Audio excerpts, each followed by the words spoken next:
am Jasna. Welcome back to Jasna's Cook Bites. നാട്ടില് ഇപ്പൊ ചക്കയുടെ സീസണൊക്കെ സ്റ്റാർട്ട് ചെയ്യും. ഇനി നമുക്ക് നന്നായിട്ട് ചക്ക അവൈലബിൾ ആവാനായിട്ട് തുടങ്ങും. അപ്പോൾ നോർമലി നമ്മൾ ചക്ക തിന്നിട്ട് ചക്കക്കുരു ബാക്കി വരും. ചക്കക്കുരു ഇട്ടിട്ട് നമ്മൾ കറിയൊക്കെ വെക്കാറുണ്ട്. പക്ഷെ ഇന്ന് ഞാൻ നിങ്ങൾക്കൊരു ചക്കക്കുരു കൊണ്ടുള്ള വടയാണ് ഞാൻ നിങ്ങളെ പരിചയപ്പെടുത്തുന്നത്. അതിൽ ഞാൻ ഇത്തിരി ചിക്കനും കൂടി ചേർക്കുന്നുണ്ട്. അത് നമ്മളെ മക്കളെ പറ്റിക്കാൻ വേണ്ടിയിട്ടാണ്. കാരണം ചക്കക്കുരു ചിക്കൻ വട എന്ന് പറയുമ്പോൾ അവർക്ക് ഇഷ്ടവും. അതേസമയം ചക്കക്കുരു വട എന്ന് പറയുമ്പോൾ അവർ കഴിച്ചു നോക്കിയാൽ എല്ലാവർക്കും ഇഷ്ടവും. പക്ഷെ കഴിച്ചു നോക്കിയാലല്ലേ അത് പറയാൻ പറ്റുള്ളൂ. അപ്പോൾ അതുകൊണ്ടാണ് ഞാൻ അതിൽ ഇത്തിരി ചിക്കനും കൂടി ചേർക്കുന്നത്. നിങ്ങൾക്ക് ഇത് ചക്കക്കുരു മാത്രമായിട്ട് ചെയ്ത് നോക്കാം. നല്ല ക്രിസ്പി ആയിട്ടുള്ള വടയാണ്. അതിൻ്റെ ആ പുറം ഭാഗമൊക്കെ നന്നായിട്ട് മുരിഞ്ഞിട്ട് ഉണ്ടാവും. അപ്പോൾ അത് ചൂടോട് കൂടി കഴിക്കാനായിട്ട് നല്ല ടേസ്റ്റി ആയിട്ടുള്ള ഒരു വടയാണ്. പിന്നെ എൻ്റെ ചാനൽ നിങ്ങൾ ആദ്യമായിട്ടാണ് കാണുന്നതെന്നുണ്ടെങ്കിൽ സബ്സ്ക്രൈബ് ചെയ്യാൻ മറക്കരുത്. അതിൻ്റെ തൊട്ടടുത്തുള്ള ആ ബെല്ലൈക്കണും കൂടി നിങ്ങൾ ക്ലിക്ക് ചെയ്ത് വെക്കണം. എന്നാലാണ് ഞാൻ പുതിയ പുതിയ വീഡിയോസ് ഇടുമ്പോൾ നിങ്ങൾക്ക് അത് പെട്ടെന്ന് തന്നെ കാണാനായിട്ട് സാധിക്കുള്ളൂ. അപ്പോൾ എല്ലാവരും ചക്കക്കുരു ചിക്കൻ വട ഉണ്ടാക്കി നോക്കണം കേട്ടോ.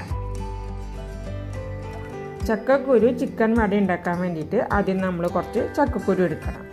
അതിന് ഞാൻ പ്രത്യേക അളവൊന്നും പറയുന്നില്ല. നിങ്ങൾ എടുക്കുന്ന ചക്കക്കുരുവിൻ്റെയും ചിക്കൻ്റെയും അനുസരിച്ചിട്ടുള്ള മറ്റുള്ള അളവുകൾ നിങ്ങൾ ചേർത്ത് കൊടുക്കുക. ഞാനിപ്പോൾ ഏകദേശം ഇപ്പോൾ കണ്ടില്ലേ ഇത്രയും ചക്കക്കുരിയാണ് എടുത്തിട്ടുള്ളത്. ഇനി ഇത് നമ്മൾ ആദ്യം എന്ത് വേണമെന്ന് വെച്ച് കഴിഞ്ഞാൽ ഒരു കുക്കർ എടുത്തിട്ട് അതിലേക്ക് ഇടുക. എന്നിട്ട് നമ്മൾ അതിലേക്ക് ആവശ്യമുള്ള അതായത് ചക്കക്കുരു മുങ്ങിക്കെടുക്കുന്ന തരത്തിൽ വെള്ളം ഒഴിച്ച് കൊടുക്കുക. കുറച്ച് ഉപ്പ് ചേർത്ത് കൊടുക്കുക. എന്നിട്ട് അടച്ചു വെച്ചിട്ട് ഒരു 3 വിസിൽ വരുന്നവരെ വേവിച്ചെടുക്കണം. നമ്മുടെ ചക്കക്കുരുവൊക്കെ ഞാൻ വേവിച്ചെടുത്തു. ഇപ്പോൾ ഇതിനൊരു ചെറിയ ചൂടുണ്ട് കേട്ടോ.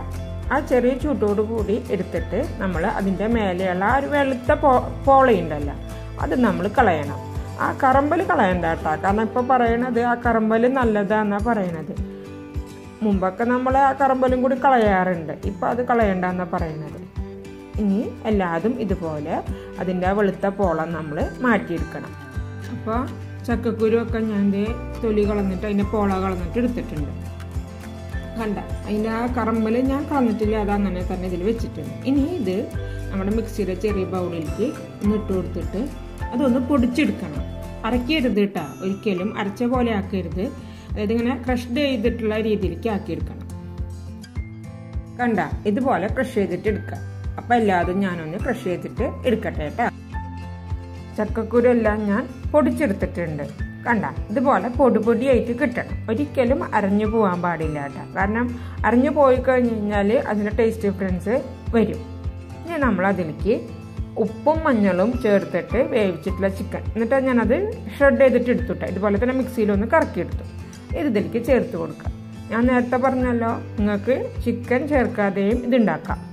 അത് നമ്മുടെ വേറൊരു ടേസ്റ്റാണ്. ചിക്കൻ ചേർത്ത് വരുമ്പോൾ വേറൊരു ടേസ്റ്റ്. ചിക്കൻ ചേർക്കുന്നത് ഞാൻ കുട്ടികൾക്ക് ഈ ഒരു ഇത് ഇഷ്ടപ്പെടുത്താൻ വേണ്ടിയിട്ടാണ് ഞാൻ ചിക്കൻ ഇതിലേക്ക് ചേർത്ത് കൊടുക്കുന്നത്. ഇനി ഇതിലേക്ക് ഞാൻ 1 ടേബിൾ സ്പൂൺ മുളക് പൊടി ചേർത്ത് കൊടുക്കുകയാണ്. 1 ടീസ്പൂൺ മഞ്ഞൾപ്പൊടി, 1 ടീസ്പൂൺ ഗരം മസാല. അതിനുശേഷം നമ്മൾ അയമോദകം അതായത് അജ്വൈൻ സീഡ് എന്ന് പറയുന്നത് ഇത് ഗ്യാസിൻ്റെ ബുദ്ധിമുട്ടൊന്നും ഇല്ലാതിരിക്കാൻ വേണ്ടിയിട്ടാണ് നമ്മൾ ചേർത്ത് കൊടുക്കുന്നത്. ഇത് ആദ്യം നമ്മൾ കയ്യിലിട്ടിട്ട് നന്നായിട്ടൊന്ന് ക്രഷ് ചെയ്യും. കൈ കൊണ്ട് ഇങ്ങനെ തിരുമ്പിയിട്ട് വേണം ഇതിലേക്ക് യോജിപ്പിക്കാനായിട്ട്.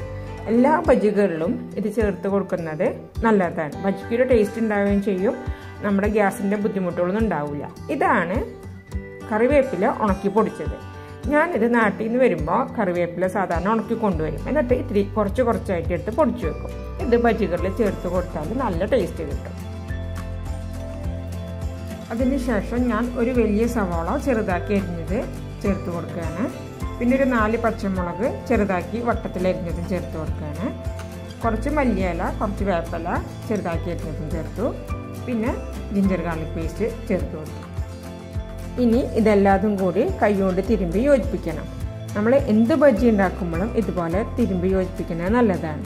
നമ്മളിങ്ങനെ തിരുമ്പി യോജിപ്പിക്കുമ്പോൾ സവാളയുടെയും വെളുത്തുള്ളിയുടെയും ഇഞ്ചിയുടെ പച്ചമുളക് പിന്നെ ഇപ്പോൾ ഇതിൽ ചക്കക്കുരുവാണ് അല്ല മറ്റുള്ള ബജികളിൽ അതിൻ്റെയും എല്ലാത്തിൻ്റെയും കൂടിയിട്ടുള്ള നീരുകൾ മിക്സ് ആകുമ്പോൾ തന്നെ നല്ലൊരു ടേസ്റ്റ് ബജിക്ക് അത് കൊടുക്കും. ബജി ഉണ്ടാക്കുമ്പോൾ ശ്രദ്ധിക്കേണ്ട ഒരു ടിപ്പാണ് കേട്ടോ അത്. ഇനി ഇതിലേക്ക് ഞാൻ കുറച്ച് ഉപ്പും കൂടി ചേർത്ത് കൊടുക്കണേ. ഞാൻ ഉപ്പ് ആദ്യം ചേർക്കാഞ്ഞത് എന്തുകൊണ്ടാണെന്ന് വെച്ചാൽ നമ്മൾ ചിക്കനിലും ഉപ്പിട്ടിട്ടുണ്ടായിരുന്നു, ചക്കക്കുരുവിലും ഉപ്പിട്ടിട്ടുണ്ടായിരുന്നു. അപ്പോൾ അത് തിരുമ്പിയതിന് ശേഷം നിങ്ങൾ ഉപ്പ് നോക്കുക, കുറവാണെന്നുണ്ടെങ്കിൽ കുറച്ചും കൂടി ആഡ് ചെയ്തിട്ട് കൊടുക്കുക. ഇനി നമ്മൾ ഇതിലേക്ക് 2 ടേബിൾ സ്പൂൺ കടലമാവ് എടുത്തിട്ട് ഒന്ന് ചേർത്ത് കൊടുക്കുക. എന്നിട്ട് അതൊന്ന് മിക്സ് ആക്കി എടുക്കുക. കാരണം കടലമാവ് ഒരു ബൈൻഡിങ് കിട്ടാൻ വേണ്ടിയിട്ടാണ് നമ്മൾ ചേർത്ത് കൊടുക്കുന്നത്. അതിന് ശേഷം നമ്മൾ കുറച്ച് വെള്ളം എടുത്തിട്ട് ചേർത്ത് കൊടുത്തിട്ട് ഇത് ഒഴിച്ച് മിക്സ് ആക്കുക. അപ്പോൾ നമ്മുടെ കയ്യിൽ ഇങ്ങനെ പിടിക്കാൻ പറ്റുന്ന ഒരു പരുവത്തിലേക്ക് ആക്കിയിട്ട് കിട്ടണം നമുക്ക്. അതുവരെ നമ്മൾ കുറച്ചായിട്ട് വെള്ളം ചേർത്ത് കൊടുത്ത് മിക്സ് ആക്കിക്കൊണ്ടിരിക്കണം. വെള്ളം ഒരിക്കലും കൂടരുത് കേട്ടോ, ലൂസായി പോകരുത്. കണ്ട ഇതുപോലെ നമുക്ക് കൈ കൊണ്ട് ഇങ്ങനെ ഉരുട്ടിയെടുക്കാൻ പറ്റുന്ന പരുവത്തിലാവണം. നമ്മുടെ കൈമ സ്റ്റിക്ക് ചെയ്യാനും പാടില്ല. കണ്ട അപ്പം നമുക്ക് ഏതാണ്ട് ഇപ്പം നമ്മുടെ കയ്യിൽ വെച്ചിട്ട് പരത്തിയെടുക്കാനായിട്ട് എളുപ്പമുള്ള ഏതാണ്ട് ഈ ഒരു ഇതിലേക്ക് നമുക്ക് കുഴച്ച് മിക്സ് ആക്കിയിട്ട് ഒരു പാൻ വെച്ച് ഞാൻ കത്തിച്ചു. അതിൽ വറുക്കാൻ ആവശ്യമായിട്ടുള്ള എണ്ണ ഒഴിച്ചു കൊടുത്തു. നിങ്ങൾക്ക് ഏത് എണ്ണ വേണമെങ്കിലും ഉപയോഗിക്കാം. ഏതാണ്ട് ഇപ്പം നമ്മുടെ എണ്ണ വറുക്കാനായിട്ട് പാകമായിട്ടുണ്ട്. ഇനി നമ്മൾ ഒരു പാത്രത്തിൽ കുറച്ച് വെള്ളം എടുത്തിട്ട് അതൊന്ന് കയ്യിലൊന്ന് തൊട്ടതിന് ശേഷം ചെറിയ ഉരുളകളാക്കി എടുത്ത് നേരത്തെ കാണിച്ചതുപോലെ കൈൻ്റെ അടിയിൽ വെച്ചിട്ട് പരത്തിയെടുക്കുക. ഇനി ഓരോന്നും നമ്മൾ കയ്യിൽ വെച്ച് പരത്തിയതിന് ശേഷം എണ്ണയിലിട്ടിട്ട് വറക്കണം. നമ്മൾ കയ്യിൽ വെച്ച് പരത്തുമ്പോൾ ശ്രദ്ധിക്കേണ്ടത് എന്താണെന്ന് വെച്ചാൽ അത്ര തിന്നാവാനും പാടില്ല, അത്ര തിക്കാവാനും പാടില്ല. ഏകദേശം നമ്മൾ പരിപ്പോടൊക്കെ ഉണ്ടാക്കുന്ന പോലത്തെ ആ തിക്നെസ്സേ പാടുള്ളൂ. കാരണം അധികം തിക്കായി കഴിഞ്ഞ് കഴിഞ്ഞാൽ ഉള്ളിലേക്ക് ആ ഒരു മൊരിച്ചിലെത്തൂല. അപ്പോൾ ആ മൊരിച്ചിൽ കുറവാകുമ്പോൾ നമുക്ക് ആ കടലമാവിൻ്റെ ഒക്കെ ടേസ്റ്റ് ഫീൽ ചെയ്യും. അതുകൊണ്ടാണ് കുറച്ച് തിക്നെസ്സിൽ എന്നാൽ അധികം തിന്നല്ലാതെ പരത്താനായിട്ട് പറയണത്. ഇതിൻ്റെ 2 സൈഡും അങ്ങോട്ടും ഇങ്ങോട്ടും തിരിച്ചു മറിച്ചിട്ടിട്ട് നമ്മൾ പൊരിച്ചെടുക്കണം. ഇതിൽ നമ്മൾ ശ്രദ്ധിക്കേണ്ട ഒരു കാര്യം എന്താണെന്ന് വെച്ചാൽ നമ്മൾ ഇടുന്ന സമയത്ത് തീ ഹൈ ഫ്ലെയിമിലായിരിക്കണം. അതിനുശേഷം നമ്മളൊരു മീഡിയം ഫ്ലെയിമിലേക്ക് മാറ്റാം. പിന്നെ നമ്മൾ എടുക്കാറാകുമ്പോൾ വീണ്ടും ഹൈ ഫ്ലെയിമിലേക്ക് ഇടണം. കാരണം ചക്കക്കുരുവിന് മൊരിച്ചിൽ കൂടുതലാണ്.